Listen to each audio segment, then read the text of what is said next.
Minggu malam di Jalan Raya Cienteng, tepatnya di Kampung Sawah Lempai, Kecamatan Cihideng, Kota Tasikmalaya, biasanya diwarnai dengan hiruk-pikuk warga yang mencari makan malam. Aroma kuah kaldu dari gerobak bakso milik Suparno adalah salah satu yang akrab di telinga dan penciuman warga sekitar. Namun, pada 19 April 2026, suasana hangat itu berubah menjadi mencekam hanya dalam hitungan jam. Sebuah insiden yang bermula dari gesekan kecil, berujung pada aksi kekerasan brutal dan dugaan penculikan yang menggegerkan publik Priangan Timur. Suparno, seorang pria berusia 48 tahun yang dikenal sebagai sosok pekerja keras, tidak pernah menyangka bahwa pesanan bakso terakhir di sore itu akan menjadi awal dari petaka bagi dirinya dan keponakannya, Fajar Kristianto. Peristiwa yang terjadi di depan mata kedua anak korban yang masih di bawah umur ini, meninggalkan trauma mendalam dan luka bagi keamanan warga Tasikmalaya. Apa yang sebenarnya memicu kemarahan sekelompok orang hingga tega menyeret paksa seorang pedagang dari tempat usahanya sendiri? Semuanya bermula sekitar pukul 18.00 waktu Indonesia bagian Barat, tepat saat azan maghrib berkumandang. Kondisi kedai bakso milik Suparno saat itu sedang didatangi dua orang pembeli yang menggunakan sepeda motor. Dalam kesibukan menyiapkan pesanan, terjadi sebuah insiden yang sangat sepele. Suparno tidak sengaja bersenggolan dengan salah satu pembeli tersebut. Gesekan fisik yang seharusnya bisa diselesaikan dengan kata maaf, justru memicu adu mulut atau cekcok yang panas. Berdasarkan keterangan saksi, salah satu pembeli laki-laki merasa tidak terima dan meluapkan emosinya di lokasi. Suasana sempat mereda ketika kedua pembeli tersebut memutuskan untuk pergi meninggalkan kedai.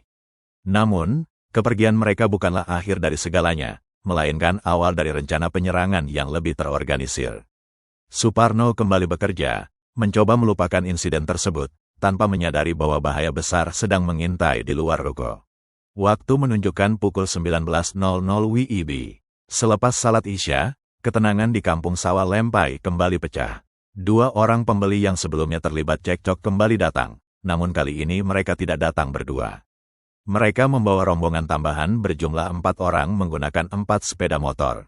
Total ada sekelompok remaja yang datang dengan emosi yang tampak sudah dipupuk sejak waktu maghrib. Tanpa banyak bicara dan tanpa memberikan ruang untuk penjelasan, kelompok ini langsung merangsek masuk dan menyerang Suparno secara membabi buta. Suparno dipukul, ditendang berulang kali, bahkan kepalanya sempat dijedotkan ke gerobak bakso miliknya sendiri. Gerobak yang selama ini menjadi sumber nafkah keluarga, kini menjadi saksi bisu kekejaman para pelaku. Aksi brutal ini dilakukan dengan sangat berani di tempat terbuka, menunjukkan hilangnya rasa takut para pelaku terhadap hukum dan keselamatan publik. Yang paling menyayat hati dari peristiwa ini adalah kehadiran kedua anak Suparno di lokasi kejadian. Anak korban yang berusia 16 tahun dan 10 tahun terpaksa menyaksikan ayah mereka dianiaya secara keji. Pemandangan kekerasan yang seharusnya belum perlu mereka saksikan ini, terjadi begitu cepat di depan ruko tempat mereka biasa bermain dan membantu orang tua. Winarti, istri dari Suparno, yang saat itu berada di lantai 2 ruko, mendengar keramaian dan segera berlari ke bawah. Namun, setibanya di lantai bawah, ia hanya bisa melihat suaminya dalam kondisi lemah sedang diseret paksa menuju sepeda motor pelaku. Tidak hanya Suparno, keponakannya yang bernama Fajar Kristianto, pria berusia 36 tahun, juga ikut dibawa kabur oleh rombongan tersebut.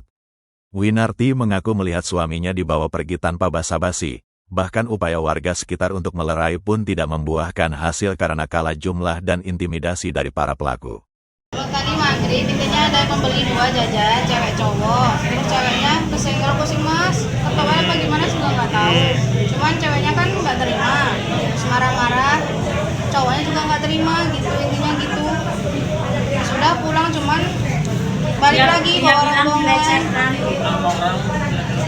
Berapa tadi ya? Nama Pak, pokoknya 4 motor ya. Jam berapa itu teh? Waktu itu? Kisarannya sebelum asar? Enggak, maghrib kalau kejadiannya gitu, tapi yang penculikannya mah bisa. Terus berarti si masnya dijemput gitu atau gimana? Bukan dijemput, Pak, dipaksa dibawa. Dipaksa dibawa. Paksa ya. Tapi di sini udah ditonjokin duluan, dijelasin ke roda, dibawa. Warga ngelihat atau gimana? Ini ditonjok sama kepalanya. Kepala sama ini ditonjok di Kalau nggak salah saya cuma nggak tahu, karena saya aja nangis. Jadi nggak biasa. Berarti yang dibawa si masnya saja ya? Atau Enggak, suami si mas sama keponakan yang satu lagi. Itu bawanya pakai motor apa pakai mobil? Pakai motor. Oh dirempet juga gitu. Itu warga ada yang ngelarang nggak pas kejadian itu, Mbak? Ada tadi. Tapi emang saking banyak. Emang langsung dibawa gitu, nggak bisa berhentiin. Tadi Mbak melihat banget gitu. Nggak kayak gitu, saya di atas. Pas, Oh, di pas atas. yang balik lagi yang bawa itu, saya posisi di atas. Kalau ponakan di mana? Di bawah juga. Bawah, cuma pas saya ke bawah udah rame kan. Dia udah nggak ada dua itu. Ada, masih ada. Oh masih ada. Berarti Mbak melihat pas dinaikin ke Iya, motornya gitu. kalau keponakan usia berapa tahun? 25 lebih lah. Sama cowok kelaminnya? Cowok, Cowok ya? Itu tadi mereka bawa senjata tajam nggak sih, Mbak? Enggak. nggak tahu. Orang-orangnya Pas di sini ada kelihatan luka atau Lemos. lemas aja, nggak ada luka-luka apa? Mbak, orang-orangnya yang ngambil kira-kira usia berapa tuh? Terus potongannya kali. Remaja takut deh. Kampung paling buah-buahan. Oh, remaja juga. Oh. Barusan ada telepon dari yang bawa si masnya. Enggak. Kan nggak bawa HP sih mas. Jadi sama saya itu belum ada tanda-tanda.